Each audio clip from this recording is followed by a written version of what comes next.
Hello, Steve Kaufman here. I haven't done these for a little while, so it's about time, I guess. Guess what I'm going to talk about? Language learning again. All right. I just finished reading this book here, which is by Sebastian Leitner. So lernt man lernen. Der Weg zum Erfolg. How you learn how to learn and the way to success. Now, he doesn't just talk about language learning, he talks about a variety of subjects. I enjoyed it because it was a chance for me to refresh my German. I read the book in German. I picked out a bunch of words that I didn't know that I entered as a list into Link, where I was able to review them and so forth. And Leitner is sort of one of the earliest people to propose these spaced repetition systems. And his system consisted essentially of a box, and the box was divided into, I think, 4 or 5 compartments. And so you had your cards that you were learning things on, and as you got one right, you moved it into the second compartment, and then you went through that second compartment and moved it into the third, and the fourth, and into the fifth, which is a learning system, and probably a very good one. I wouldn't have the patience to prepare all those cards, but I'm sure if you did it, it's kind of a neat way to make sure that you're focusing on those items that you're having trouble learning. Problem is, when you go through a list, there are certain things that you'll learn right away that just click, and certain things that no matter how often you review them, they just don't stick. So he applies this to language learning. The book has a lot of stuff in it about, the role of different researchers on how the brain learns things and remembers things, and it talks about Pavlov's dog and how animals were trained to behave in certain ways. It reviews, the influence of behaviorists, Skinner and others, on the development of learning theory. I must say I didn't end up getting that much out of the book.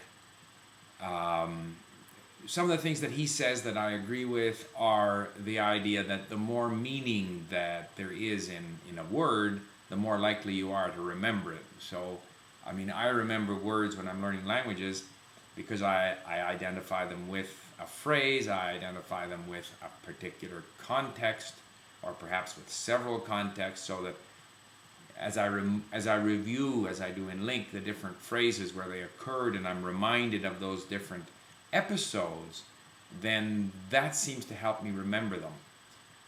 But inevitably, there are some words that you just can't remember, no matter how many times you review them.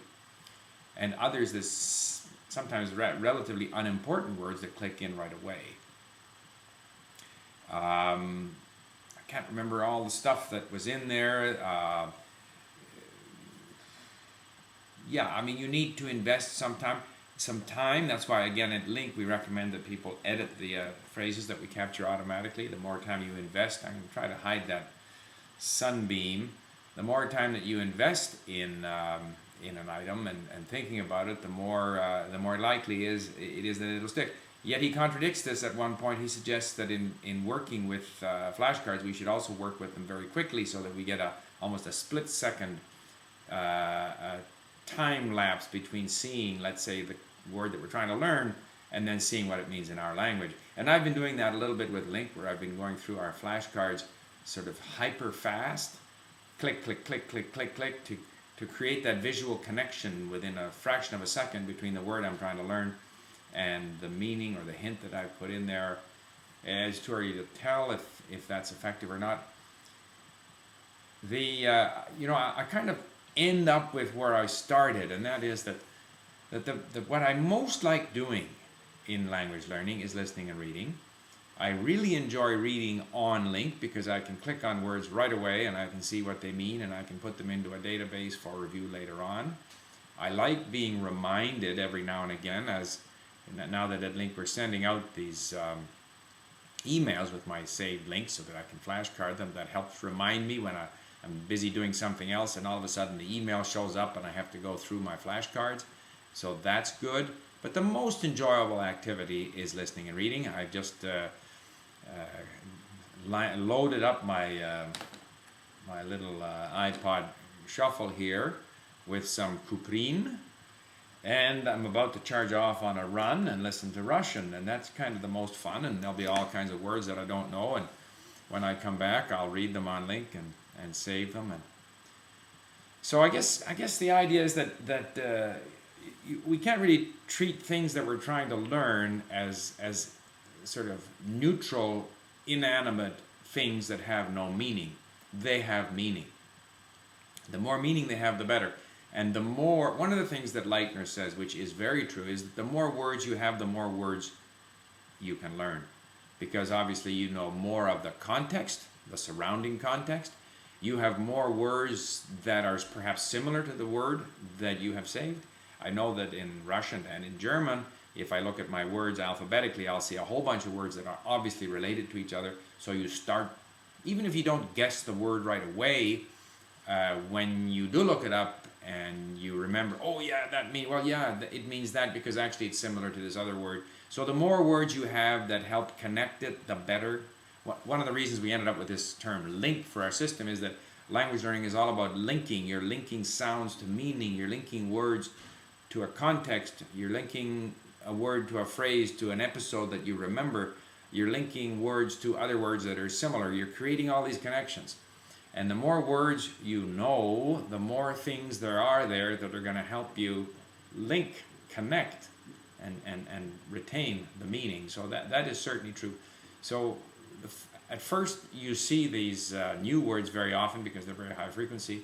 And as you keep learning, of course, you're learning rarer and rarer words. But on the other hand, you already have so many words that it's easier to learn them. I did let's see how much time have I got left here. I did a discussion with my two of my grandchildren, who are in French immersion, and we talked about some of the things that they do for language learning. And one of the things that teachers do is to get them to think in terms of strategy to learn French words. So they get a French sentence, and the teacher decides which are the difficult words, and then the student or the pupil here, 8 years old, has to write in the meaning of that French word, and then put a number beside it. Number 5 if they identified the meaning because of the picture, number 4 because of the context, number 3 because there was a small word in the big word that helped them recognize the word, number 2 was because they knew it before, and number 1 was because it's similar to English. So they put a number, which I'm sure for the kids is fun, but I really wonder how useful it is to get people to think in such a self-conscious way about their reading activity. My granddaughter said that when she reads in French, if she doesn't understand, she just continues reading, which is exactly what I do. If I'm reading away from the computer, if I can't look it up, I don't understand it, I read on. Even if I have all the words and I still can't make sense of it, I just read on. And I think there's a big argument in favor of just letting people read, letting people listen, letting people get used to it. Look up words, review the words occasionally as a sort of a stimulus, as a massage for the brain, not necessarily because you're going to nail those things down. And to the extent that kids identify words that are similar to others, or infer the meaning from the context, or get it from the picture, just let them do that. Why would you ask them to identify which of these strategies they're using? Why would you make them self-conscious about how they are enjoying their reading and how they're deriving meaning from the reading? So I've been on this subject again, and I guess I always come back to this basic idea that if you can enjoy what you're doing, you will learn, and do whatever helps you enjoy. And so I've read Leitner, but I still think that what we're doing at Link makes a lot of sense. But hey, everybody has their own different things. Some people have other systems they use. There's Anki out there. There's Super Memo and stuff. Whatever people enjoy doing is great. That was my more or less review of Leitner's book.